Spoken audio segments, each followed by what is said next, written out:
सर्वोच्च न्यायालय यानी देश की सबसे बड़ी अदालत, संविधान का रक्षक। अगर आम आदमी को किसी संस्थान पर सबसे ज्यादा भरोसा है तो वो यही न्याय का मंदिर है, जिसे आप अंग्रेजी में सुप्रीम कोर्ट भी कहते हैं। और देश की सबसे बड़ी अदालत के सबसे ऊंचे पद पर आसीन है जस्टिस धनंजय यशवंत चंद्रचूड़ यानी कि DY Chandrachud, chief justice of India यानी कि मुख्य न्यायाधीश। देश के 50वें CJI DY चंद्रचूड़ आजकल अपने फैसलों से काफी सुर्ख, और आज इस वीडियो में हम आपको मुख्य न्यायाधीश DY चंद्रचूड़ के बारे में बताएंगे। DY चंद्रचूड़ के पिता यशवंत विष्णु चंद्रचूड़ देश के 16वें चीफ जस्टिस थे। YV चंद्रचूड़ का कार्यकाल 22 फरवरी 1978 से 11 जुलाई 1985 तक करीब 7 साल तक रहा।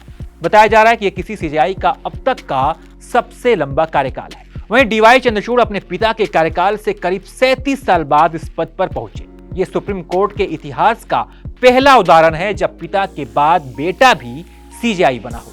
DY चंद्रचूड़ सुप्रीम कोर्ट आने से पहले हाई कोर्ट में अपनी सेवाएं दे चुके हैं। इससे पहले गुजरात, कलकत्ता, मध्य प्रदेश और दिल्ली हाई कोर्ट में वकील के तौर पर भी वो काम करते रहे थे।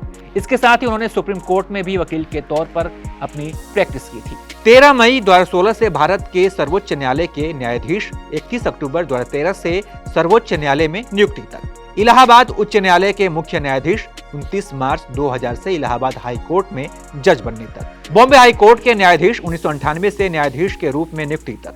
भारत के अतिरिक्त सॉलिसिटर जनरल, भारत के सर्वोच्च न्यायालय और बॉम्बे उच्च न्यायालय में प्रैक्टिस। बतौर जज अपने निर्णय को लेकर जिस एक जज की बहुत चर्चा होती है उनका नाम DY चंद्रचूड़ है।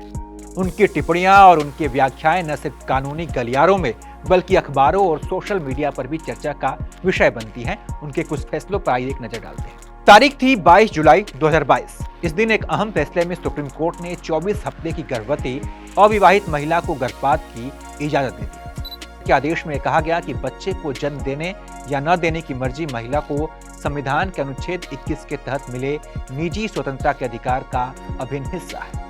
6 सितंबर 2018 को भी एक ऐसा ही फैसला आया जब देश की सर्वोच्च न्यायालय ने समलैंगिकता को अपराध की श्रेणी से हटा दिया। इसके अनुसार आपसी सहमति से दो वयस्कों के बीच बनाए गए समलैंगिक संबंधों को अब अपराध नहीं माना जाएगा। 24 अगस्त 2017 को 9 जजों वाली सुप्रीम कोर्ट की संविधान पीठ ने सर्वसम्मति से निजता के अधिकार को मौलिक अधिकार बताया। सबरीमाला मंदिर मामले में उन्होंने माना कि सबरीमाला मंदिर से 10 से 50 साल की आयु के बीच की महिलाओं को बाहर करना संवैधानिक नैतिकता का उल्लंघन है। जस्टिस DY चंद्रचूड़ कई फैसलों से चर्चित रहे हैं। एक फैसले में तो उन्होंने अपने पिता के फैसले को ही पलट दिया। यह फैसला था विवाहेतर संबंधों को खारिज करने वाला। दरअसल 1985 में तत्कालीन CJI और मौजूदा CJI के पिता YV चंद्रचूड़ की पीठ ने सौमित्र विष्णु मामले में भारतीय दंड विधान की धारा 497 को कायम रखते हुए कहा था कि संबंध बनाने के लिए फुसलाने वाला पुरुष होता है, न कि महिला। वहीं DY चंद्रचूड़ ने 2018 के फैसले में धारा 497 को खारिज करते हुए कहा कि व्यभिचार कानून महिलाओं का पक्षधर लगता है, लेकिन असल में यह महिला विरोधी है। शादीशुदा संबंध में पति और पत्नी दोनों की एक बराबर जिम्मेदारी है, फिर अकेली पत्नी पति से ज्यादा क्यों सहे। व्यभिचार पर दंडात्मक प्रावधान संविधान के तहत समानता के अधिकार के परोक्ष रूप से उल्लंघन है, क्योंकि ये विवाहित पुरुष और विवाहित महिलाओं से अलग अलग बर्ताव करता है। CJI की अगर पढ़ाई की बात करें तो दिल्ली यूनिवर्सिटी से उन्होंने वकालत की पढ़ाई की है। इसके बाद से उन्होंने प्रतिष्ठित इनलेक्स स्कॉलरशिप की मदद से हार्वर्ड यूनिवर्सिटी में पढ़ाई की। यहाँ से उन्होंने मास्टर्स और फिर न्यायिक विज्ञान में डॉक्टरेट पूरी की।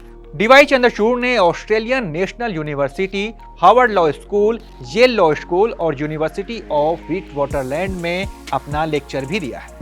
DY चंद्रचूड़ अपने फैसलों से देश के लोगों को चौंकाते रहे। इनका कार्यकाल 2 सालों तक का होगा। वो नवंबर 2024 तक मुख्य न्यायाधीश के पद पर बने रहेंगे। बाकी DY चंद्रचूड़ के बारे में आप क्या सोचते हैं, आपकी क्या राय? अपनी राय हमें कमेंट करके जरूर बताइएगा और तमाम अपडेट्स के लिए आप देखते रहिएगा ABP लाइव।